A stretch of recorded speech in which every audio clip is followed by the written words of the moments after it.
రాదుగా. కాబట్టి విలువైనది. అది ఏడబడితే ఆడ షాపులలో అమ్ముతారా అంటే అరుదుగా దొరుకుతుంది. అదెంతో మనోహరంగా ఉండాలి. ఆ తర్వాత అది శ్రేష్టమైనదిగా ఉండాలి.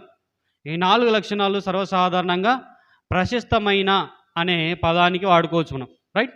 కాబట్టి ఈ ప్రశస్తమైన పాత్రలు ఎన్నో ఎవరి దగ్గర ఉన్నాయంటే సొలొమోన్ దగ్గర ఉన్నాయి.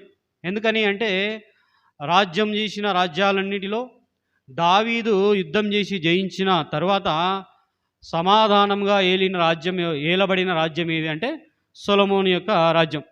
సొలొమోను యొక్క రాజ్యం అంతకంటే ముందు దావీదు యొక్క రాజ్యంని గమనించినప్పుడు దావీదు కంటే ముందు సౌలు రాజు అంతకంటే ముందు వచ్చినప్పుడు వాళ్ళందరూ కూడా ఎక్కడి నుంచి వచ్చారు? ఐగుప్తులో నుంచి వచ్చారు. ఐగుప్తులో నుంచి వచ్చిన తర్వాత ఎక్కడికి వచ్చారు? ఎడుకొచ్చారు. ఏంది పాఠం వింటున్నారా మీరు? కళ్ళు తెరుచుకొని నిద్రపోతురా? చాలామంది కళ్ళు తెరుచుకొని నిద్రపోతున్నారు. అవునా? ఆన్సర్ చెప్పాలి. ఎన్నుకున్న వాళ్ళు ఎవరు తలలు కిందకి వేయద్దు. అమ్మాయి సెకండ్ రోలో, వై ఆర్ యు లాఫింగ్? కాబట్టి దావీదు రాజు తర్వాత సొలొమోన్ రాజు. కాబట్టి దావీదు రాజు వరకు అప్పటి వరకు రాజ్యం అనేది ఇంకా సంపూర్ణంగా వాళ్ళకి ఏర్పరచబడిన కనాను దేశం అనేది అప్పగింపబడలేదు. ఎందుకని అంటే దావీదు అనేకమైన యుద్ధాలు చేసిండు. ఫిలిస్తీయులతో, అమోరీయులతో అనేకులతో యుద్ధాలు చేసిండు మీన్స్ దాన్ని ఆక్రమించుకోవడానికి.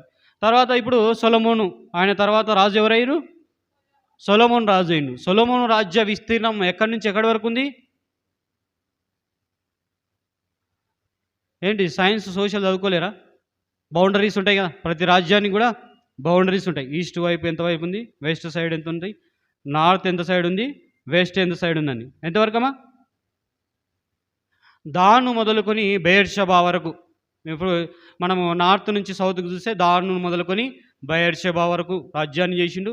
ఇటువైపు తూర్పు నుంచి పడమర వైపు చూసినప్పుడు యూఫ్రటీస్ నది అవతల నుంచి మన ఐగుప్తు దేశము బార్డర్ వరకు కూడా టోటల్ గాజా ప్రాంతం, ఫిలిస్తీన్ల దేశం, ఆ ప్రాంతాన్ని అంతా కూడా ఆక్రమించుకొని అనేకమైన విలువైన ప్రశస్తమైన వస్తువులన్నింటినీ సేకరించి పెట్టుకున్న వాడు ఎవరు అంటే సౌలు రాజు, సొలొమోన్ రాజు. ఎవరు? సొలొమోన్ రాజు.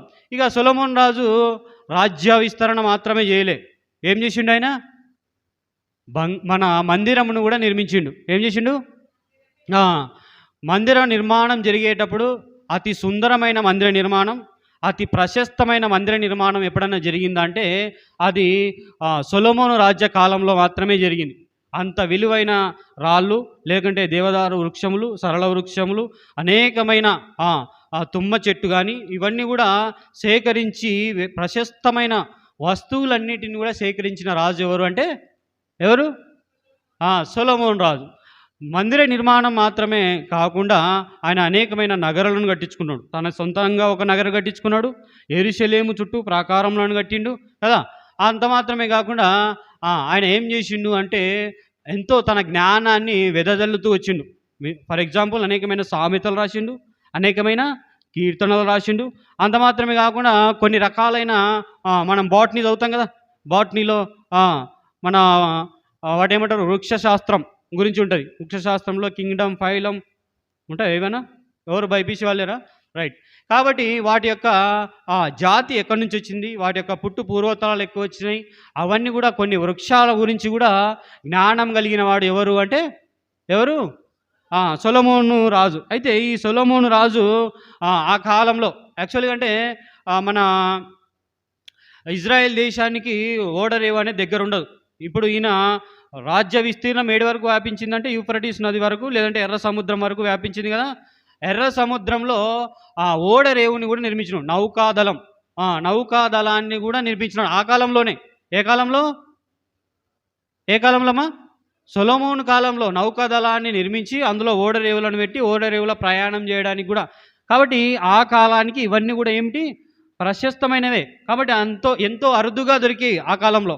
అలాంటి ప్రశస్తమైన ఇవన్నీ కూడా దావీదు తనకిచ్చిన వెండి, బంగారము, ప్రశస్తమైన రాళ్ళు, విలువైన రాళ్ళు, 10 విధమైన రాళ్ళని అన్నిటిని తీసుకొని సొలొమోను ఇప్పుడు ఏం చేసిండు? మందిర నిర్మాణం కానీ, నౌకల నిర్మాణం కానీ, పట్టణముల నిర్మాణం కానీ, దాని చుట్టూ ఉండే ప్రాకారముల నిర్మాణం కానీ నిర్మించుకుంటూ వచ్చిండు. అవునా కదా? ఇకపోతే ఆల్రెడీ మనం చెప్పుకున్నాం కదా, ప్రశస్తమైనది అంటే ఏమిటి? ప్రెషియస్ అంటే ఏంటి? ఏంటి ప్రెషియస్ అంటే? ఒకటి విలువైనది, అరుదుగా దొరికేది, మనోహరమైనది, ఇంకా శ్రేష్టమైనది. ఈ లక్షణాలు కలిగింటే వాటిని ప్రీషియస్ అని అనొచ్చు. ఫర్ ఎగ్జాంపుల్ ఇప్పుడు ఆడ ముందున్న షాప్కి పోయి ఇంత బంగారం తీసుకురామ్మా అంటే తెస్తామా? జరగం. ఎందుకని? ఇట్ ఈస్ ఆల్సో ప్రీషియస్ కదా. కాబట్టి ప్రేషియస్ లేకుంటే ప్రీషియస్ వెజల్స్ అనేటివి, కాబట్టి అవి అరుదుగా దొరికేటివి. ఏం దొరుకుతాయి అవి?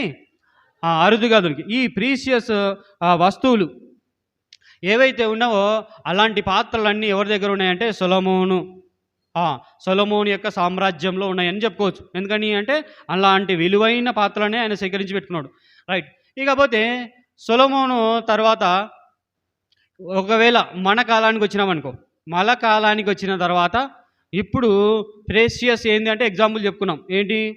ఒక డైమండ్ అనేది ఒక ప్రెషియస్, లేకుంటే గోల్డ్ అనేది ప్రెషియస్ అని చెప్పుకున్నాం. రైట్. ఇకపోతే యేసు ప్రభు దృష్టిలో ఎవరు ప్రెషియస్ అన్నది ఇప్పుడు మనం చదువుకుంటాం. యేసు ప్రభు దృష్టిలో ప్రీషియస్ వెజల్స్. ఇంతవరకు మనం పాత్రలన్నీ చదువుకున్నాం కదా, ఆ పాత్రల్లో ఇప్పుడు ప్రశస్తమైన పాత్రలు ఏవి అని చదువుకుంటున్నాం. ఇప్పుడు మన పాఠం ఏంటి? ప్రశస్తమైన పాత్రలు అని చదువుకుంటున్నాం. రైట్.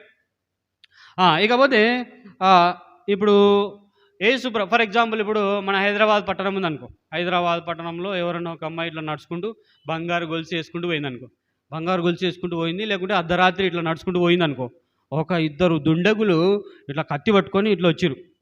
ఫర్ ఎగ్జాంపుల్ ఏమైనా పోతుంది అనుకో, కత్తి పట్టుకొని ఇట్లా చుట్టూ బంగారం వేసుకుంది మొత్తం, కత్తి పట్టుకొని ఇట్లా వచ్చింది. ఇప్పుడు నిన్ను పొడుసాలనా, నువ్వు బంగారం ఇస్తావా అంటే ఏం చేస్తామే? ఎన్నుకున్న వాళ్ళు ఏం చెప్పరు? పొడవమంటారా? మీరు హైదరాబాద్లో ఇట్లే చెప్తారు, హలో పొడవమని చెప్తారు. ఎవరైనా ఏంటమ్మా ఏమని చెప్తారు? కావాలంటే నీ బంగారం తీసుకో అని చెప్తారు కదా. కావాలంటే నీ బంగారం తీసుకో, నన్ను మాత్రం ఏం చేయొద్దు. ఎందుకని? కాబట్టి ప్రాణం ఎప్పుడు పోతుంది అంటే, ఎవరైనా నీ గొంతు కోసి నీ రక్తం పోతే ప్రాణం పోతుంది. సింపుల్గా అంతే కదా. కాబట్టి ఇప్పుడు ఆ రక్తాన్ని నువ్వు అంత విలువైనదిగా భావిస్తున్నావు కదా, మళ్ళీ ప్రభు అయిన యేసుక్రీస్తు యొక్క రక్తము, మనమంటే ఎన్నో పాపాలు చేసిన రక్తమే అంత విలువైనది. అంటే నీ మెడ నిండా ఉన్న బంగారాన్ని తీసుకోపో అని దొండగునికి ఇచ్చేటట్టుగా నువ్వు ఒప్పుకుంటున్నావు. మరి యేసు ప్రభు యొక్క రక్తము ఎంత ప్రశస్తమైనది కదా. ఆ ప్రశస్తమైన రక్తంలో ఎవరైతే కడుగుకుంటారో, లేకుంటే ఆయన బిడ్డలుగా చేయబడతారో వాళ్ళందరూ కూడా యేసు ప్రభువుకి ఎవరు? వాళ్ళు ప్రశస్తమైన పాత్రలు. యేసు ప్రభువుకి వాళ్ళంతా కూడా ఎవరు? యేసు ప్రభు యొక్క రక్తంలో కడుగబడిన వాళ్ళు ఇప్పుడు యేసు ప్రభువుకు ప్రశస్తమైన పాత్రలు. ఎందుకని అంటే యెషయా గ్రంథం 43వ అధ్యాయం 4వ వచనంలో ఏమన్నది చెప్పండి, తెలియదా? చెప్పండి, బైబిల్ తీసి చదవండి. యెషయా గ్రంథం 43వ అధ్యాయం 4వ వచనంలో ఏం చెప్పండమ్మా? రైట్, చాలు. కాబట్టి నా దృష్టికి నువ్వు ప్రియుడవైనందున గరుడవైతివి. దాని అర్థం ఏంటంటే నువ్వు ఎంతో నాకు విలువైన వాడివి, లేకుంటే నువ్వు ఎంతో నాకు ప్రశస్తమైన వాడివి. ఆనాడు దేవుడు ఇజ్రాయేల్ ప్రజలను ఎంత ప్రశస్తమైన వారిగా చూశాడో, ఈనాడు కూడా యేసు ప్రభు యొక్క రక్తంలో కడగబడిన వారు ఎవరు? ఇప్పుడు ప్రశస్తమైన పాత్రలు. యేసు ప్రభు రక్తంలో కడుకుంటే వాళ్ళు ఇప్పుడు ఏమవుతారు? ప్రశస్తమైన పాత్రలు అవుతున్నారు. రైట్. ఇక ప్రశస్తమైన పాత్రలు ఆ తర్వాత ఇప్పుడు మనం రక్తం చూసుకుంటే ఆ యేసు ప్రభు యొక్క రక్తమైనది ఏంది? ఎట్లుంటుంది? మొదటి పేతురు రాసిన పత్రిక 1వ అధ్యాయం 18-19 వచనం ప్రకారం ఎలాంటి రక్తం అది? చదవండి. మొదటి పేతురు 1వ అధ్యాయం 18-19 వచనములు.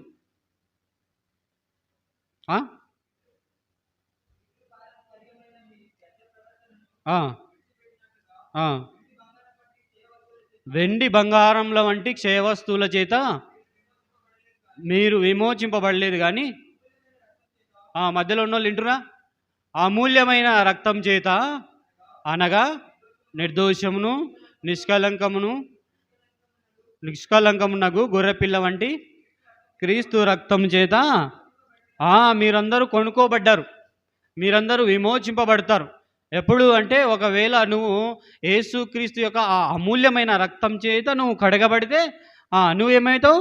యేసు ప్రభువుకు నువ్వు ఇప్పుడు ప్రశస్తమైన పాత్ర అవుతావు. ప్రశస్తమైన పాత్ర ఆల్రెడీ మనం ఘనమైన పాత్ర అని చదువుకున్నాం కదా. యేసు ప్రభు రక్తంలో లేకుంటే పరిశుద్ధాత్మ చేత నింపబడినప్పుడే ఘనమైన పాత్ర అవుతాం. మరి ఆ ఘనమైన పాత్రకు ఇప్పుడు ప్రశస్తమైన పాత్రకు తేడా ఏంటి అంటే, ఇప్పుడు రక్షణ పొందిన తర్వాత ఫర్ ఎగ్జాంపుల్ ఘనమైన పాత్ర కూడా కొన్నిసార్లు ఏమవుతుందంటే అది కూడా మురికి చేయబడుతుంది.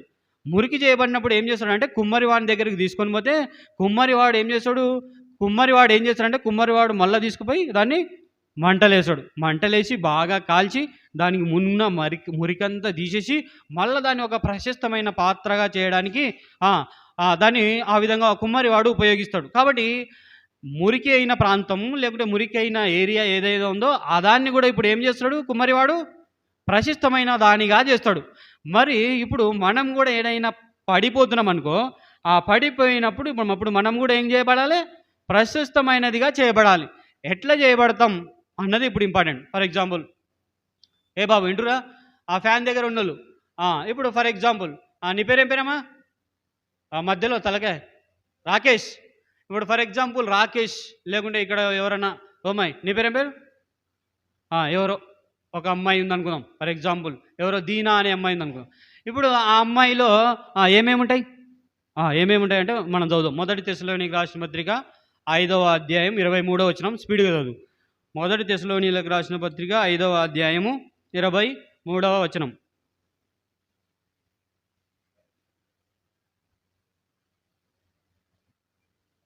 దొరకలే ఇంకా ఎవరికి? సమాధానకర్తయగు దేవుడే మిమ్మును సంపూర్ణముగా పరిశుద్ధపరచును గాక, మీ ఆత్మయు లెక్క పెట్టండి. మీ ఆత్మయు బాబు వైట్ సైడ్, మీ ఆత్మయు బైబిల్ లేదా?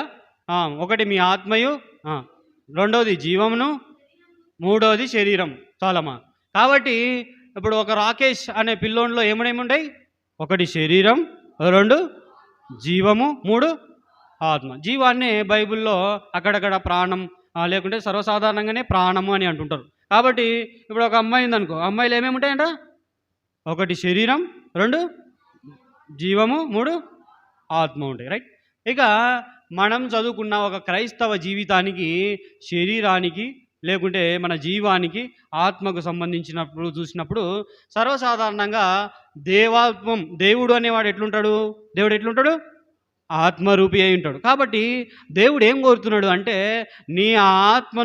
ఆయన ఆత్మను ఇప్పుడు కోరుకుంటున్నాడు. ఇప్పుడు వాళ్ళిద్దరికి లింక్ ఎవరికంటే ఆ ఆత్మకి, ఈ ఆత్మకి లింక్. ఇక మధ్యలో ఎవరున్నారు అంటే మధ్యలో జీవం అనేది ఉంది కదా. మధ్యలో జీవము. ఆ జీవంలో లేకుంటే ఆ ప్రాణంలో ఏమేమి ఉంటుందంటే ఒకటి తెలివి ఉంటుంది, 2 భావోద్రేకం ఉంటుంది, 3వది చిత్తశక్తి అని ఉంటుంది. ఫర్ ఎగ్జాంపుల్ తెలివి అంటే సంథింగ్ నాలెడ్జ్, విజ్డమ్ అనుకుంటాం కదా అవి. భావోద్రేకము అంటే ఎమోషన్స్ ఉంటాయి మనలో, కొన్ని ఎమోషన్స్ అవి ఫీలింగ్స్ అవి ఉంటాయి కదా, లవింగ్, హేటింగ్ ఇవన్నీ ఉంటాయి కదా, అవన్నీ కూడా భావోద్రేకానికి గుర్తు. 3వది ఏంటంటే చిత్తశక్తి. చిత్తశక్తి అంటే విల్లింగ్నెస్. బాబు అట్లా వేదందా అంటే వస్తా అనొచ్చు, రాను అనొచ్చు. అది చిత్తశక్తి అన్నట్టు. రైట్. ఇకపోతే దీనిలోనే ఈ జీవంలోనే ఏముంది అంటే సర్వసాధారణంగా ఫర్ ఎగ్జాంపుల్ ఒక క్రైస్తవులుగా మనం ఏం చెప్తాం? మన జర్మయ క్రైస్తవులుగా మనం ఏం చెప్తున్నాం? సర్వసాధారణంగా నీ హృదయము పరిశుద్ధంగా ఉండాలని చెప్తాం. అవునా కదా? క్రైస్తవులుగా ఇప్పుడు సర్వసాధారణంగా క్రైస్తవులు ఆడపాట అంటే యేసు ప్రభువుని నమ్ముకోండి అని అంటారు. అంతేనా కదా? యేసు ప్రభువుని నమ్ముకోండి అంటారు. వేరే మతాచారాలు చూసినామనుకో అవన్నీ ఉంటాయా? నమ్ముకొని గిమ్ముకొని ఉండదు పోయి కదా, అంతేనే కదా. కానీ ఇక్కడ ఎందుకు విశ్వాసం అనే పదం ఎందుకు వస్తున్నది? రెండోది హృదయం అనే పదం ఎందుకు వస్తున్నది? అసలుకు వాట్ ఈజ్ ద స్పెసిఫిసిటీ? వీటిలో ఉన్న స్పెసిఫిసిటీ ఏంటి? అసలుకు ఏంటి? హృదయం అంటే ఏంటి? అబ్బాయిలు చెప్పదు, అమ్మాయిలు చెప్పండి. హృదయము అంటే ఏంది? నువ్వు చెప్పమ్మా. హృదయం అంటే ఏంది? ఏంది? ఎవరు చెప్తలేరు. ఎన్నోసార్లు బైబిల్ చదివింటారు కదా. హృదయం అనేది వచ్చింది, మీరు చెప్పండి. దేవుని ఆత్మన ఆలేమా? హృదయము అంటే ఎక్కడ ఉంటుంది? అసలు హృదయం ఎక్కడ ఉంటుంది అని చెప్పినాం, పొద్దున చెప్పినా కదా బాయ్స్. ఎన్నుకున్న వాళ్ళు మీ హృదయం ఏడుని చెప్పండి. హృదయం అనేది ఏడనో ఉండదు, శరీరంలో ఎక్కడ ఉంటుందంటే మీ బ్రెయిన్లో ఉంటుంది. ఎక్కడ ఉంటుంది? హృదయం అనేది ఎక్కడ ఉంటుంది? బ్రెయిన్లో ఉంటుంది. ఈ హృదయము బ్రెయిన్లో ఉండేది ఫర్ ఎగ్జాంపుల్ మనం హలో నవ్వుతురెందుకు? బ్రెయిన్లో బైబిల్ ప్రకారం పోయినప్పుడు బైబిల్లో 2 పదాలు ఉంటాయి. బ్రెయిన్ని నిర్వచిస్తూ 2 పదాలు ఉంటాయి. ఒకటి మనస్సు ఉంటుంది, 2 హృదయం అనే పదాలు ఉంటాయి.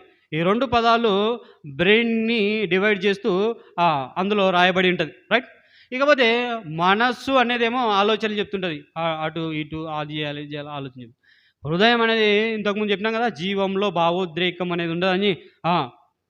వాని వేసేయాలి చూడు, నువ్వు మంచిని కదా అంటే ఒకరిని ద్వేషించడం, ఒకరిని కోపగించుకోవడం, ఒకరిని ప్రేమించడం, ఇలాంటి యాక్టివిటీస్ అన్నీ దేనిలో ఉంటాయి? హృదయంలో ఉంటాయి. ఈ హృదయం అనేది దేనికి లింకప్ అయి ఉంటుంది అంటే ఆత్మకు లింకప్ అయి ఉంటుంది. మనలో ఉన్న ఇంటలేవు మీరు, దేనికి లింకప్ అయి ఉంటుంది అంటే ఆత్మకు లింకప్ అయి ఉంటుంది. మీరు కొంతమంది కాన్సన్ట్రేషన్ చేయట్లేదు. కాబట్టి యేసు ప్రభు హృదయమును పరిశుద్ధంగా ఉండాలని ఎందుకు కోరుతున్నాడంటే నీలో ఉన్న ఆత్మ నీ హృదయానికి లింకప్ అయి ఉంటుంది. ఎప్పుడైతే హృదయము పరిశుద్ధపరచబడుతుందో ఆత్మ అనేది జీవించబడుతుంది. You understand my point? ఎప్పుడైతే హృదయం అనేది పరిశుద్ధపరచబడుతుందో ఆత్మ అనేది జీవింపజేయబడతాయి. అంతవరకు కూడా మీ ఆత్మలు అన్నీ కూడా చచ్చిన స్థితిలోనే ఉంటాయి. అందుకనే మీ అపరాధముల చేతను పాపముల చేతను మీరు చచ్చిన వారై ఉండగా అని అందుకే చెప్పింది, రైట్? ఇకపోతే ఆ హృదయం అంటే ఏమిటి? ఇప్పుడు బ్రెయిన్లో ఉందని చెప్పుకున్నాం కదా. హృదయం అంటే ఏంటి అంటే నీలో నుంచి వచ్చే చెడ తలంపులు, నీలో నుంచి వచ్చే ఫోన్ చూడాలనే తలంపులు, నీలో నుంచి వచ్చే చాటింగ్ చేయాలనే తలంపు. ఎవరు పేరెంట్స్ ఏం చెప్పారు కదా? ఎవరైనా పేరెంట్స్ చాటింగ్ చేయ అబ్బాయిలతో నేను నేర్పిస్తారా? ఎవరు నేర్పియారు? కానీ మనలోనే వస్తుంది. ఎందుకు? మన హృదయంలో నుంచే ఆ పాపం వస్తుంది. ఇప్పుడు ఆ హృదయము ఆత్మకు లింకప్ అయిందని చెప్పినాం కదా. ఎప్పుడైతే ఇది పరిశుద్ధపరచబడుతుంటుందో ఆ ఆత్మ వెలిగింపబడుతుంటుంది. అప్పుడు దైవికమైన విషయాలు అనేటివి అర్థం అవ్వడం స్టార్ట్ అవుతుంది, రైట్? అర్థమవుతుంది కదా. ఇకపోతే ఈ ఆత్మ అనేది ఎప్పుడైతే నువ్వు ఘనమైన పాత్రగా ఆల్రెడీ చెప్పుకున్నాం కదా, ఘనమైన పాత్ర అంటే యేసు ప్రభు యొక్క రక్తంలో కడగబడి మన పరిశుద్ధాత్మ ఉంది. కానీ క్రైస్తవులైన వాళ్ళు కూడా చాలామంది ఏం చేస్తుంటారు? ఫస్ట్ బాగానే బాప్తీసం తీసుకుంటుంది అమ్మ, బాప్తీసం తీసుకుంటుంది, నీళ్ళల్లో మునుగుతుంది. 1 సంవత్సరం అయిన తర్వాత ఒక బాయ్ ఫ్రెండ్తోనే వెళ్ళిపోతుంది. దీనికి గల అర్థం ఏంటి? జనరల్గా ఎవరి గురించో కాదు, జనరల్ దాని అర్థం ఏంటి అంటే అప్పటికి ఆమె హృదయం అప్పటికి అంగీకరించింది, కానీ ఘనమైన పాత్రగా చేయబడింది, కానీ ప్రశస్తమైన పాత్రగా చేయబడలేదు అని అర్థం. అర్థమవుతుందా? ప్రశస్తమైన పాత్రగా చేయబడాలంటే ఏమిటి అంటే ఏదైతే ఘనమైన పాత్ర మురికి చేయబడి కుమ్మరి వాణి చేత ఏం చేయబడింది? కాల్చబడింది. ఆ కాల్చబడడం అంటే ఏంటి అంటే క్రైస్తవులకు వచ్చే శ్రమలను గురించి చెప్తుంది. క్రైస్తవుడు ఒకవేళ ప్రశస్తమైన వాడిగా కావాలంటే ఏం చేయాలి అంటే శ్రమల గుండా వెళ్ళవలసి ఉంటుంది. అర్థమవుతుంది నేను చెప్పేది? క్రైస్తవుడు ప్రశస్తమైన వాణిగా చేయబడాలంటే ఏం చేయాలి? శ్రమల గుండా వెళ్ళాలి, రైట్? కాబట్టి ఇప్పుడు మొట్టమొదటిగా మనము రక్షణను గురించి చూసినప్పుడు ఎప్పుడైతే విశ్వాసం అన్నది ఇప్పుడు శరీరము, జీవము, ఆత్మలో దేనిలో ఉంటుంది అంటే అది ఆత్మకు సంబంధించింది. అర్థమైనా? ఆ ఆత్మకు సంబంధించింది ఇప్పుడు ఏమని చేయబడాలి అంటే ఆత్మ యేసు ప్రభువుని ఒప్పుకోవాలి అంటే ఏం చేయాలంటే హృదయం ప్యూరిటీ కావాలి. హృదయము ప్యూరిటీ అయితే ఆత్మ యేసు ప్రభువుని ఒప్పుకోగలుగుతుంది. అంతవరకు కూడా ఒప్పుకోం మనం. ఫర్ ఎగ్జాంపుల్గా ఇప్పుడు సాయంత్రం అయితేనే మనకు ఫోన్ మాట్లాడే అలవాటు ఉంది అనుకుందాం. చాలామంది కాలేజీలలో అబ్జర్వ్ చేస్తుంటాం, క్లాసులు అన్నీ మంచిగానే ఉంటారు, సాయంత్రం పోతేనే ఏం చేస్తారంటే ఇక ఈ ఫోన్ ఒకరోజు దాచిపెట్టినామనుకో మైండ్ పనిచేయదు వాళ్ళకు. కాబట్టి అట్లాంటి వాళ్ళు ఫోన్ పోయి ఇక మాట్లాడుతూనే ఉంటారు. కాబట్టి వాళ్ళకి హృదయము అనేది ఏమవుతుంటుంది? నానాటికి చెడిపోతుంటుంది. అలాంటికి యేసుప్రభుని నమ్ముకో అంటే మందిరానికి వచ్చినప్పుడు నమ్ముకుంటా, తర్వాత హాస్టల్ పోయినాక ఇడిచిపెడతా అన్నట్టుగా ఉంటుంది. అప్పుడు నీ హృదయం పరిపూర్ణమైనట్టుగా కాదు. జాగ్రత్త, నీ తలంపులలో చేంజ్ కావాలి. యేసు ప్రభువు నీ హృదయపూర్వకంగా లేకుంటే నీ హృదయం పరిపూర్ణం చేయబడాలంటే నీ తలంపులు మారాలి. నువ్వు కాదు మారాల్సింది. ఏదో నువ్వు బైబుల్ పట్టుకొని అందరు కూడా కొంగేసుకొని నేను చూడంగా ముచ్చట కూర్చునేది, లేకుంటే బైబుల్ వరుస కంఠస్థ వాక్యాలు నేర్చుకోవడం కాదు. ప్రభు అయిన యేసు క్రీస్తుని హృదయపూర్వకంగా నీ తలంపులలో చేంజ్ చేసుకోవాలి. నీ ఆలోచనల్లో చేంజ్ చేసుకోవాలి. కాబట్టి నీ హృదయం యొక్క పరివర్తన చేంజ్ కావడం అంటే ఏంటి అంటే నీ ఎమోషన్స్ మొత్తం చేంజ్ కావాలి. ఒక అబ్బాయిని చూస్తేనే మనం తట్టుకోలేక ఏదో చూడాలనిపిస్తుంది అన్న ఎమోషన్స్ అనేది చేంజ్ కావాలి. మీరు కూడా అంతే. ఒకవేళ అమ్మాయిని చూస్తేనే మనకి ఏదో కలుగుతుంది ఫీలింగ్ అన్నది చేంజ్ అవుతూనే నువ్వు అప్పుడు ప్రశస్తమైన వాణిగా చేయబడతావు. నీ హృదయం యొక్క తలంపులు ప్రశస్తమైనవిగా చేయబడాలంటే యేసుక్రీస్తు ప్రభు యొక్క రక్తంలో ఇంతకు ఆ తలంపులు ఎప్పుడు వస్తాయి అంటే ఎప్పుడైనా రావచ్చు. ఆ తలంపులు ఎప్పుడు వస్తాయి? ఎప్పుడైనా రావచ్చు. కాబట్టి యేసు ప్రభు యొక్క రక్తంలో ఎప్పుడు కడగబడాలి నువ్వు అంటే అందరూ మంచిగా ఉన్నప్పుడు, సమాజంలో కూర్చున్నప్పుడు, మందిరంలో కూర్చున్నప్పుడు కడగబడడం కాదు. ప్రతి క్షణం కూడా కడబడాల్సిన అవసరం వస్తుంది. నువ్వు ప్రతి క్షణం కూడా తలంపులు నీ భావోద్రేకాలు ఎప్పుడు వస్తాయి ఎవరు తెలుసు? చీకట్లో రావచ్చు, అందరు లేనప్పుడు రావచ్చు, ఎవరైనా పేరెంట్స్ అందరూ వెళ్ళిపోయినప్పుడు రావచ్చు కదా. అలాంటి సమయంలో కూడా నీ హృదయము శుద్ధి చేయబడితే అప్పుడు నువ్వు ప్రశస్తమైన వానిగా చేయబడతావు.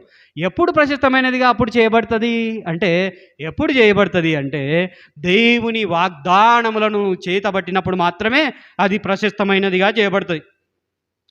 అర్థమవుతుందా? నేను ఎప్పుడు ప్రశస్తమైనదిగా చేయబడుతుంది అంటే మనకు తెలియదు. కొన్ని విషయాలు మనకు తెలియకపోవచ్చు కదా లోకంలో ఉన్నప్పుడు.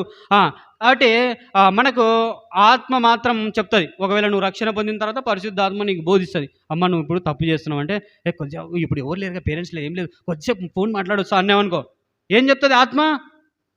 తప్పు చేస్తున్నావు బిడ్డ, అటు పోవద్దు అని మనస్సాక్షి. ఆత్మలో ఏముంటుంది అంటే మనస్సాక్షి అనేది ఉంటుంది. ఆత్మ లేకుంటే ఆ మనస్సాక్షి నిన్ను గద్దిస్తుంది. గద్దించినప్పుడు వెంటనే ఏం చేయాలి? యేసు క్రీస్తు ప్రభు యొక్క రక్తంలోనికి ఆ క్షణమే రావాలి. కానీ మనలో క్రైస్తవ్యం అనేది ఎందుకు నానాటికి అభివృద్ధి చెందడం లేదు? క్రైస్తవ్యం అనేది ఎందుకు ఈ దేశాన్ని మార్చలేకపోతుంది అంటే ఏంటి అంటే హృదయంలో మార్పు రావడం లేదు. పైకి అందరూ బైబిల్ పట్టుకొని మందిరానికి వెళ్తున్నారు, కానీ హృదయంలో మార్పు రావాలి, ప్రశస్తమైనదిగా చేయబడాలి. దేవుని వాగ్దానమును ప్రతి క్షణము నువ్వు చేతబట్టాలి. ఫర్ ఎగ్జాంపుల్, ఎవరైనా ఏదైనా దొంగతనం చేస్తున్నప్పుడు ఎవరు లేదు ఎత్తుకపోతా అన్నప్పుడు ఏం చేయాలి? దొంగతనం చేయకూడదు అనే వాగ్దానము నిర్గమకాండంలో రాయబడింది.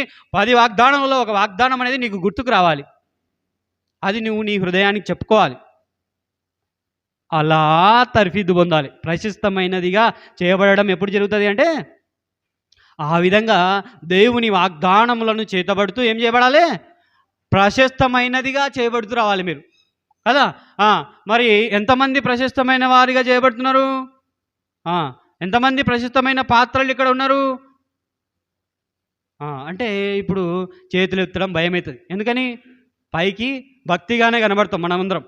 యవనస్తులమైన మనమందరము పైకి ఎట్లా కనబడతాం? వింటున్నావా రాకేష్? ఎక్కడవా వింటున్నావా? కాబట్టి పైకి ప్రశస్తమైన వారంగా చేయబడతాం. తల్లిదండ్రులు చూడడానికి ప్రశస్తమైన వారంగా కనబడతాం. దైవ సేవకులు చూడడానికి మనం ప్రశస్తమైన వారంగా కనబడతాం. కానీ ఒక రోజున ఏదైతే శ్రమ వస్తుందో ఆ రోజు కనబడుతుంది. ఎందుకని అంటే ఈనాడు క్రైస్తవ్యంలో చాలామంది యేసుప్రభుని 20 సంవత్సరాలు స్వీకరించి కూడా మళ్ళా ఆ గుళ్ళో పోయే వాళ్ళు కూడా ఉన్నారు. చాలామంది కూడా ఈనాడు క్రైస్తవ్యంలో చాలామంది కూడా దేవుని మందిరంలో పనిచేసుకుంటూ ప్రశస్తమైన పాత్రలుగా అనేకులకు కనబడుకుంటూ రాత్రికి రాత్రే వేరే గుడి దగ్గర పోయి మ్యారేజ్ చేసుకునే వాళ్ళు చాలామంది ఉన్నారు. ఎందుకని అంటే వాళ్ళు ప్రశస్తమైన పాత్రలుగా చేయబడడం లేదు, యేసు ప్రభువుకు అవమానం కలిగిస్తున్నారు. అర్థమవుతుందా చెప్పేది? చాలామంది మీలో చాలామందిని చూశా నేను. సెల్ ఫోన్ పట్టుకొని పట ఏడ సమయం దొరికితే ఆడ ఏమంతా బిజీ. జాబర్స్ ఉద్యోగం చేస్తున్న వాళ్ళము సైలెంట్లో పెట్టి పక్కకు వాడిస్తుంటే మీకెందుకమ్మా అంతా? నాకైతే అర్థమయ్యట్లేదు. మీ హృదయము ఎంత పరిశుద్ధపరచబడుతుందో జాగ్రత్త. ప్రశస్తమైన వారిగా చేయబడుతున్నారో మీరు జాగ్రత్త. ఎందుకని మీలో చాలామంది కూడా పెద్దలైన వారికి మాట వినడం లేదు. హృదయం పరిశుద్ధపరచబడిందా? ఒకసారి టెస్ట్ చేసుకోండి. మరి పరిశుద్ధపరచబడిన పాత్ర అనేది దేనికి లింకప్ అవుతుంది? వాగ్దానములకు. ప్రతి విషయంలో కూడా దేవుని వాగ్దానములకు లింకప్ అవుతుంది. రైట్. ఇక రెండవది ప్రశస్తమైనది దేనికి లింకప్ అవుతుంది అంటే రెండవది అప్పగింపబడడానికి లింకప్ అవుతుంది. ఎవరికి అప్పగింపబడాలి? యేసు ప్రభువుకు అప్పగింపబడడానికి లింకప్ అవుతుంది.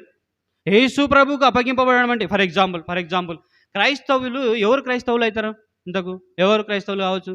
అంటే వాళ్ళ పేరెంట్స్ క్రైస్తవులు అయితే వాళ్ళ పిల్లలు క్రైస్తవులు, అంతేనా? అంతేనా? లోకంలో వేరోళ్ళు ఎవరు క్రైస్తవులు కాదా? అవుతారా? అవుతారా? అవ్వరా? అవ్వచ్చా? అవ్వద్దా? అవ్వచ్చు కదా! ఎవరైనా క్రైస్తవులు కావచ్చు. ఎవరైనా క్రైస్తవులు కావాలంటే ఫర్ ఎగ్జాంపుల్‌గా మీ ఇంటి పక్కలనే ఒక హైందవుడో, ఒక మహమ్మదీయుడో ఉన్నారనుకుందాం. మహమ్మదీయుడో ఉండి నువ్వు చెప్పిన మాటలకు రక్షణ పొందిండనుకుందాం. యేసు ప్రభువుని నమ్ముకున్నాడు అనుకుందాం. యేసు ప్రభువుని నమ్ముకున్న తర్వాత వాళ్ళ ఇంట్లోకి తెలిసినాక ఏం చేస్తారు? అబ్బా! సూపర్‌గా యేసు ప్రభువుని నమ్ముకున్నావయ్యా నువ్వు. అబ్బా! నీ అంత జ్ఞానపరుడు లేడు. మేమంతా బుద్ధి లేనోళ్ళం. నువ్వు ఒక్కడివే బుద్ధి గలవాడివి కాబట్టి యేసు ప్రభువుని నమ్ముకున్నావు అంటారా? కాబట్టి శ్రమలు అనేటివి స్టార్ట్ అవుతాయి. మీరందరూ క్రైస్తవ కుటుంబంలో ఉంటున్నారు కాబట్టి మీకు శ్రమలు తెలవవేమో కానీ, అలాంటి వాళ్ళకి మెల్లగా ఏమవుతుంది? శ్రమలు అనేవి స్టార్ట్ అవుతాయి. మీలో నిజంగా రక్షణ పొందిన వానికి కూడా తెలుస్తుంది శ్రమలు అనేటివి. ఫర్ ఎగ్జాంపుల్ ఇతను రక్షణ పొందిన అనుకుందాం. ఇతను రక్షణ పొందితే మిగతా నలుగురేమో చిట్ చాటుగా పోయి అట్లా తిరగొద్దాంపా, అట్లా పోయి ఆ కాలేజీలో పోయి ఆడ అమ్మాయిలు పోతుంటారు అట్లా పోయి చూసొద్దాంపా అని అనుకున్నారు అనుకో. ఇప్పుడు ఈయన ఏమి చేయాలి? రక్షణ పొందిన అయినా సపరేట్గా ఉండాల్సి వస్తుంది, ఒంటరిగా ఉండాల్సి వస్తుంది. వీళ్ళు ఒకటే రూమ్ అనుకో, ఫర్ ఎగ్జాంపుల్ వీళ్ళు ఒకటే రూమ్ అనుకో. ఏయ్ వాడు క్రైస్తవుడు గీస్తవుడు అని చెప్తున్నాడు, కత్తిందో చూద్దామని ఆ నలుగురు పోయి భోజనం చేసుకొని వస్తారు. ఈయన ఉపవాసం పెడతారు. అప్పుడు ఈయనకి శ్రమ స్టార్ట్ కదా. అప్పుడు ఏం చేయాలి? దేవుని వాగ్దానంను చేతబట్టాలి. దేవుని వాగ్దానం చేత దేవుడు అంటాడు కదా, మనుష్యుడు రొట్టె వలన మాత్రం కాదు కానీ దేవుని నోటి నుంచి వచ్చు ప్రతి మాట వలన జీవిస్తాడు, డోంట్ కేర్, భయపడకు అని వాగ్దానం ఇస్తాడు. అప్పుడు వెంటనే వచ్చి ఆ వాగ్దానం ఎప్పుడైతే చేతబడతామో అప్పుడు వచ్చి ఒక్కతను డోర్ కొడతాడు. డోర్ కట్టి ఇదిగో కవర్ అని ఇచ్చిపోతాడు. ఏం కవరు అది? అందులోనే ఉంటుంది బిర్యానీ ప్యాకెట్. ఎప్పుడైతే దేవుని వాగ్దానంలో నువ్వు చేతబడతామో అప్పుడు నువ్వు ప్రశస్తమైనదిగా చేయబడతావు. ఎవరికి దేవుని బైబిల్ మీద మీకు ఎవరికి అంత అది లేనట్టు కనబడుతుంది. ఆ మక్కువ అనేది కావాలి. ఆ వాగ్దానము ఏ జీవితంలో నువ్వు జీవించే జీవితంలో ఆ వాగ్దానము ఏ కాలంలో వస్తుందో తెలియదు, ఏ క్షణంలో ఆ వాగ్దానం చేతబట్టాలో మనకు తెలియదు. మనం బైబిల్ చదవకపోతే మనకి ఎట్లా తెలుస్తుందండి? దేవుని గ్రంథంలో ఆ వాగ్దానం ఉందని నీకు ఎట్లా తెలుస్తుంది? నువ్వు బైబిల్ చదువుతుంటే అప్పుడు నీకు అర్థమైతే నువ్వు అనుదిన జీవిత యాత్రలో ముందుకు సాగుతున్నప్పుడు అప్పుడేమవుతుంది? ఆ వాగ్దానంతో దేవుడు ఆత్మరూపి అయిన దేవుడు అప్పుడు ఏమవుతుందంటే తన ఆత్మతోని ఎప్పుడు మాట్లాడతాడంటే దేవుని వాగ్దానంలో చేతబట్టి మాట్లాడుతూ ఉంటాడు. అప్పుడు నువ్వు ప్రశస్తమైనవిగా చేయబడతావు. అప్పుడు నీవు ప్రశస్తమైనదిగా చేయబడేటప్పుడు మన హెబ్రోన్ సహవాసం ప్రకారం బంగారం పెట్టుకోదు, అది పెట్టుకోదు అని అన్నీ ఉంటాయి కదా. అట్లా కాకుండా నువ్వు రేపొద్దున యేసు ప్రభు లోకంలోకి లేకుంటే నూతనమైన యెరూషలేములోకి లేకుంటే దేవుని పట్టణంలోకి చేరబడినప్పుడు ఆ పట్టణం ఏ విధంగా ఉంటుందని చెప్పినాడు? నీకు ఈ లోకంలో బంగారమైన ప్రశస్తమైన వస్తువులు లేకపోయినప్పుడు కూడా దేవుని నూతనమైన యెరూషలేములో అది బంగారంతో నిర్మించబడిన వీధులలో నువ్వు తిరుగుతావు. ఆ ప్రశస్తమైనది కావాలని కోరుకోవాలి. యేసు ప్రభువుకు నువ్వు ప్రశస్తమైనది కావాలని ఆయన అమూల్యమైన రక్తంను చిందించిండు. ఎప్పుడైతే నువ్వు ఆ అమూల్యమైన రక్తంను నువ్వు ఆపాదిస్తావో అప్పుడు నీవు రక్షణ పొందుతావు. విశ్వాసం ఉంచడం ద్వారా నువ్వేం చేయబడతావు? రక్షణ పొందుతావు. రక్షణ పొందిన తర్వాత నీకు కొన్ని శ్రమలు వచ్చే అవకాశం ఉంది. ఆ శ్రమలను ఎట్లా జయించగలగాలి అంటే దేవుని వాగ్దానంలో చేతబట్టుకోవాలి. దేవుని వాగ్దానం చేతబట్టుకోవాలంటే బైబిల్ చదువుకోవాలి. కనీసం నీకు బైబిల్లో ఏముందో తెలవాలి. ఆ సమయంలో నువ్వు నడుస్తున్నప్పుడు ఈ వాగ్దానం దేనికి వర్తిస్తుందని తెలవాలి కదా.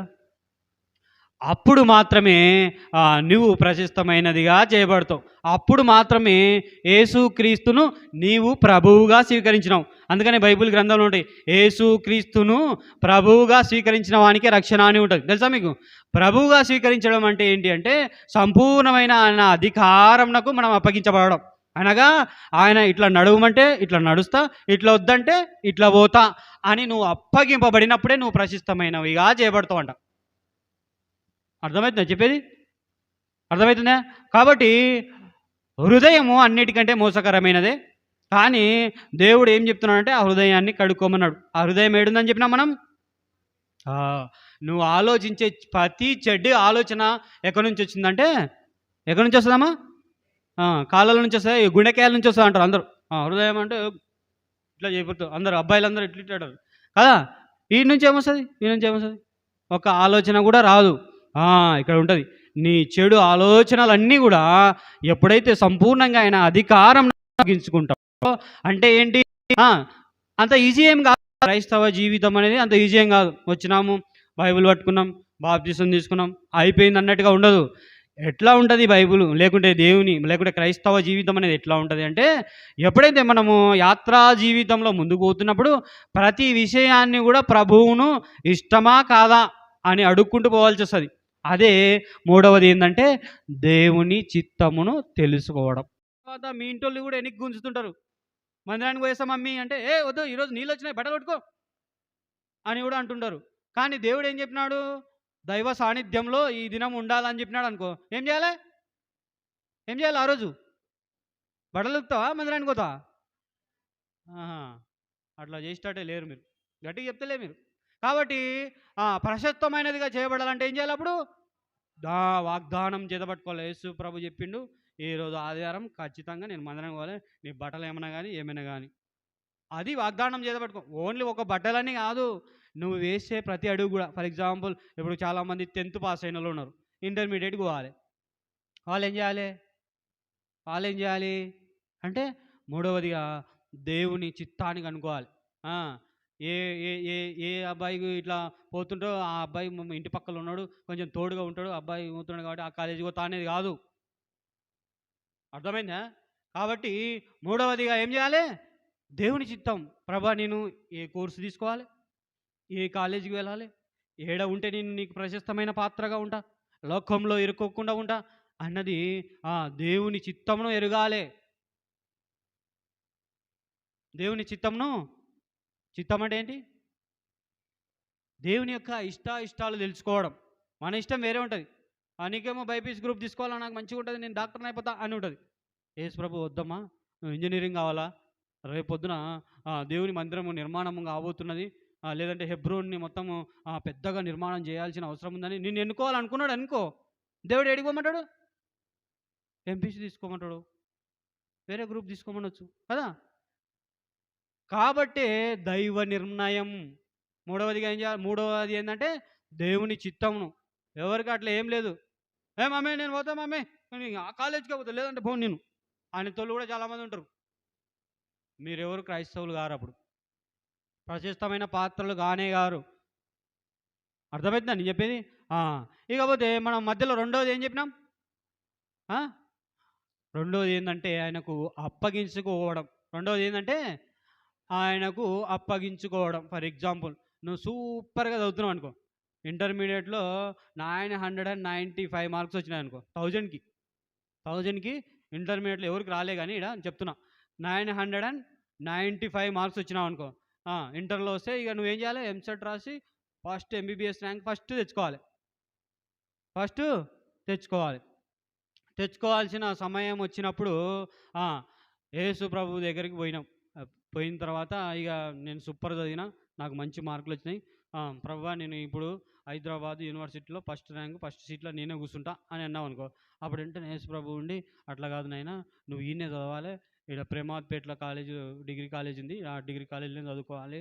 ఎందుకంటే ఆడ ఎవరు ప్రశస్తమైన పాత్రలు లేదు. నువ్వు వాడబడాలి. సంఘం పాడైపోతది అన్నావనుకో. ఇప్పుడు ఏమంటావు? ఏమంటారు?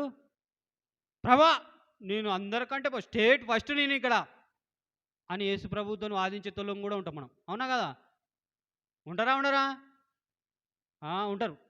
కాబట్టి అట్లాంటివి కాదు. కాబట్టి నీ తలంపులన్నీ కూడా ఇప్పుడు ఎవరికి అప్పగించాలి? యేసు ప్రభువుకి అప్పగించాలి. నువ్వు ఎక్కడ ఉండాలనేది యేసు ప్రభువుకి అప్పగించాలి. నువ్వు ఎట్లా నడవాలనేది యేసు ప్రభువుకి అప్పగించుకోవాలి. నువ్వు ఎట్లా చూడాలనేది కూడా యేసు ప్రభువుకి అప్పగించుకుంటే అన్నీ నేర్పిస్తాడు ప్రభు. ఎట్లా చూడాలన్నది నేర్పిస్తాడు. ఎట్లా నడవాలన్నది నేర్పిస్తాడు. ఎట్లా మాట్లాడాలన్నది నేర్పిస్తాడు. ఎట్లా అల్లరి చేయకుండా ఉండాలన్నది కూడా నేర్పిస్తాడు. తెలుసా మీకు? యేసు ప్రభు ప్రతిదీ నేర్పించడానికి సమర్థుడు. ప్రతిదీ కూడా. మనం అందరం చాలా అనుకుంటాం, నేను ఇట్లా ఉంటా, ఇట్లానే ఉండాలి నేను. ఆయన ఎందువే మనకు చెప్పేది? కాదు. యేసు ప్రభువునకు అప్పగించుకో. యేసు ప్రభువునకు అప్పగించుకుంటే ఆయన ఎట్లా లోబడి ఉండాలి, ఎట్లా దీర్ఘశాంతంగా ఉండాలి అనేది నీకు నేర్పిస్తాడు. ఎట్లా దీర్ఘశాంతంగా అన్ని పాఠాలు నేర్పిస్తాడు ప్రభు. అట్లా నేర్పిస్తేనే మనము ప్రశస్తమైన వారంగా ఏర్పడుతుంది. అప్పుడే దేవునికి ఇష్టమైన వారంగా ఉంటాం. అర్థమవుతుందా? ఆ! చాలామందిమి ఇప్పుడు ఫర్ ఎగ్జాంపుల్ ఒక ఎగ్జాంపుల్ చెప్పుకొని ముగించుకుందాం. టైం అయింది. రైట్. ఇక దేవుడు యేసు ప్రభు ఒకసారి నేను రక్షణ పొందుతున్న మొదటి దినములలో రక్షణ అప్పుడప్పుడే పొందుతున్నప్పుడు యేసు ప్రభు దీర్ఘశాంతము అనే పదం గురించి మాట్లాడుతూ వచ్చాడు నాకు. దీర్ఘశాంతం అంటే ఏంది?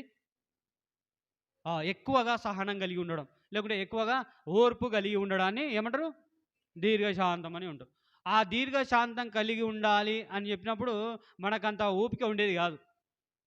మీరు అనుకుంటారు కదా! అన్న మంచోడు అన్నట్టుగా కనపడుతున్నా కదా! కానీ ఆ కాలంలో నాకు విపరీతమైన చికాకు. సహనం అనేది ఉండదు. ఓపిక ఇట్లా కూర్చునే ఓపిక కూడా ఉండేది కాదు. మీరైనా మంచిగా కూర్చున్నారు ఇట్లా.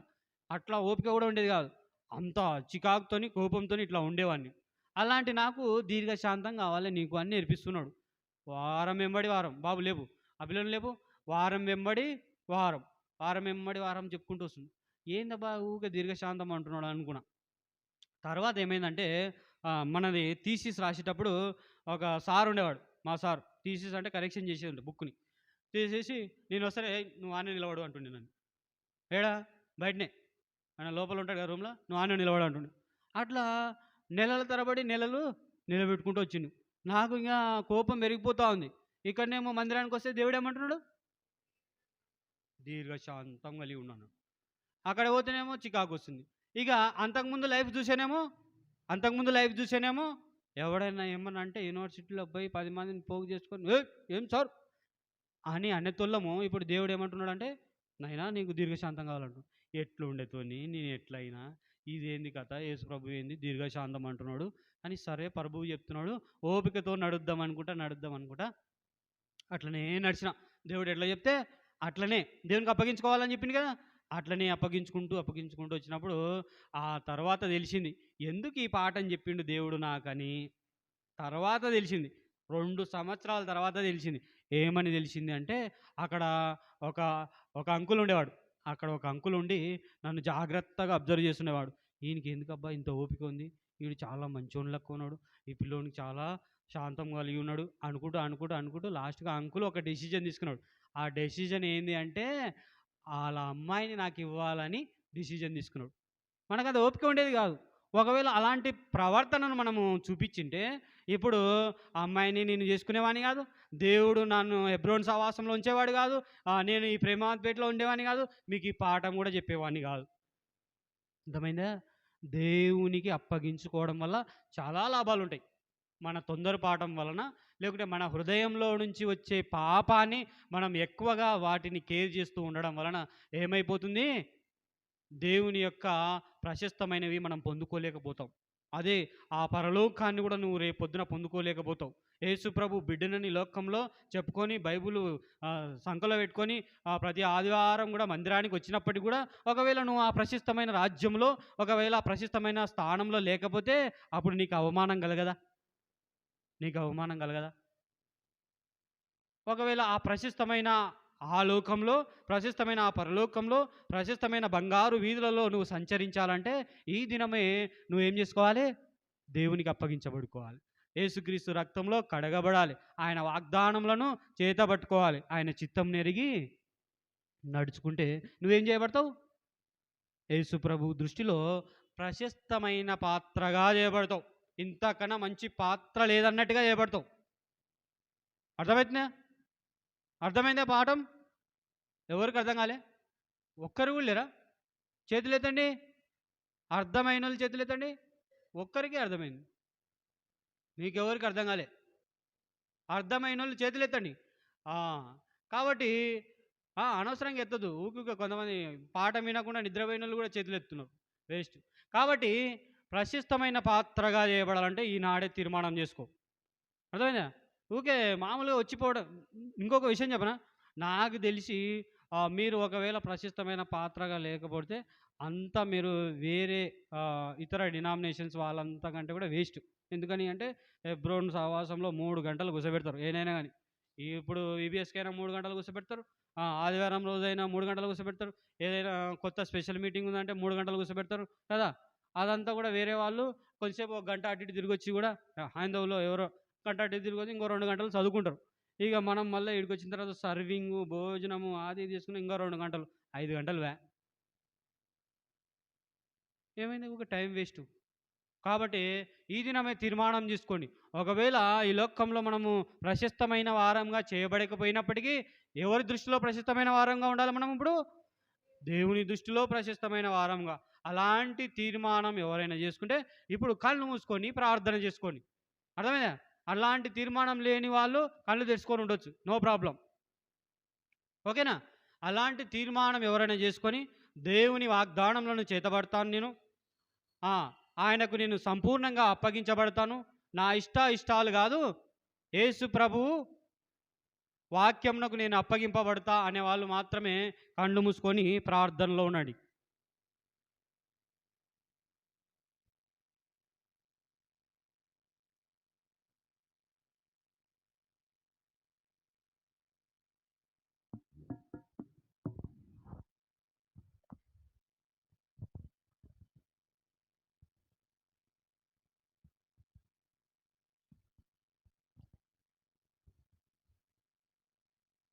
ఇప్పుడు కళ్ళు తెరుచుకున్నోళ్ళు గూడా కళ్ళు మూసుకోవాల్సిందే.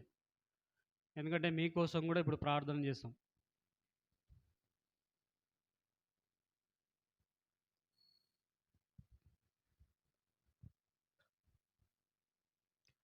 మహాపరిశుద్ధుడైన తండ్రి, ఘనమైన దేవా, అత్యున్నతమైన సింహాసనంపై ఆసీనుడవైన తండ్రి, పరిశుద్ధుడైన దేవా, నీ గణాన్ని బట్టి స్తోత్రములు, వందనములు చెల్లించుకొనుచున్నాం. నిజమే దేవా, ఒకప్పుడైతే మేము లోబడనలోని ప్రజలము స్వభావ సిద్ధంగా మా మనసు యొక్కయు శరీరం యొక్కయు కోరికలను నెరవేర్చుకొనుచు ఇష్టానుసారంగా లోకంలో బ్రతుకుతున్న మమ్మలను దైవ సాన్నిధ్యంలోనికి మమ్మల్ని నడిపించారు. అందును బట్టి స్తోత్రాలు, వందనములు చెల్లించుకొనుచున్నాం. దయగల తండ్రి, ఈ దిన పాఠం ద్వారా ఎందరైతే ప్రశస్తమైన పాత్రలుగా చేయబడాలి, మేము యేసు ప్రభు దృష్టిలో మేము ప్రశస్తమైన వారంగా ఉండాలి, లోకం దృష్టిలో, లోక మర్యాద దృష్టిలో కాకుండా ప్రభు దృష్టిలో మాత్రమే ప్రశస్తమైన వారంగా చేయబడాలని ఎంతమంది అయితే తీర్మానం చేసుకున్నారో వారి హృదయములను ఓ ప్రభా మీరు పరిశుద్ధపరచండి. దయగలిగిన తండ్రి, వారి వాగ్దానములను ఓ ప్రభా చేతపడుచుండగా నాదా సత్యస్వరూపి ఆమెన్ అన్నట్టుగా మీరు సెలవిస్తురండి. దయగలిగిన తండ్రి, వాళ్ళని ప్రభా సంపూర్ణంగా సమాధానపరుస్తురమని ప్రార్థన చేయించున్నాం. దయగలిగిన తండ్రి, ఎవరైతే ఇంకనూ తీర్మానం చేసుకోలేదో వారికి మరొక తరుణంను దయచేయము. ఆ హృదయం యొక్క చెడు తలంపులను కడుక్కొనుటకు దేవా మరొక తరుణాన్ని దయచేసి దయగలిగిన తండ్రి రక్షణ పొందుటకు సహాయం దయచేయండి. యేసుక్రీస్తు ప్రభు రక్తంలో ఓ ప్రభా విలువైన రక్తంలో కడబడుటకు వారిని సహాయం దయచేయండి. ఎందరైతే నిన్ను అంగీకరించారో వారినందరినీ కూడా ప్రభువా విలువైన వారిగా ఎంచుతురమని ప్రార్థన చేయించున్నాం. దేవా, ఎందరైతే నీ వాగ్దానం చేతబడుతున్నారో వారిని నీ వాగ్దానం అక్షరంలో వాళ్ళ జీవితంలో నెరవేర్చుకుంటారండి. దేవా, నీవు ప్రియుడవైతివి కనుక గనుడవైతివి అని సెలవిచ్చినట్టుగా మీరు మనం ప్రేమిస్తున్నారు. అందును బట్టి స్తోత్రాలు చెల్లించుకొనుచు దాయగలిగిన తండ్రి, నీ బిడ్డలందరినీ దీవించుము, ఆశీర్వదించుము. ఓ ప్రభా, సంఘంను కట్టేది మీరే, ఏ బిడ్డలను కూడా నీ సంఘంలో చేర్చుకుంటారండి. ఓ ప్రభా, నీ మందిరంలో ఒలివ చెట్ల వలె ఓ ప్రభా నాటబడుటకు సహాయం దయచేయండి. దేవా, నీ కొరకై అప్పగించుకొనబడుటకు సహాయం దయచేయము. నీ కొరకై వాగ్దానములను చేతపట్టు వారిగా, నీ చిత్తమును సంపూర్ణంగా గైకొని వారిగా, లోకంను విడిచి నీ వైపు వెంబడించే వారిగా సహాయం దయచేసి నడిపించమని ప్రార్థన చేయించు. ముందున్న సమయాన్ని దీవెనకరంగాను ఆశీర్వాదకరంగాను చేసి బిడ్డలను దీవించి ఆస్వాదించి నీ నామానికి మహిమ తెచ్చుకుంటామని యేసుక్రీస్తు ప్రభు పుణ్యనామమునే ప్రార్థించి అడిగి వేడుకొనుచు ఉన్నాం తండ్రి. ఆమెన్.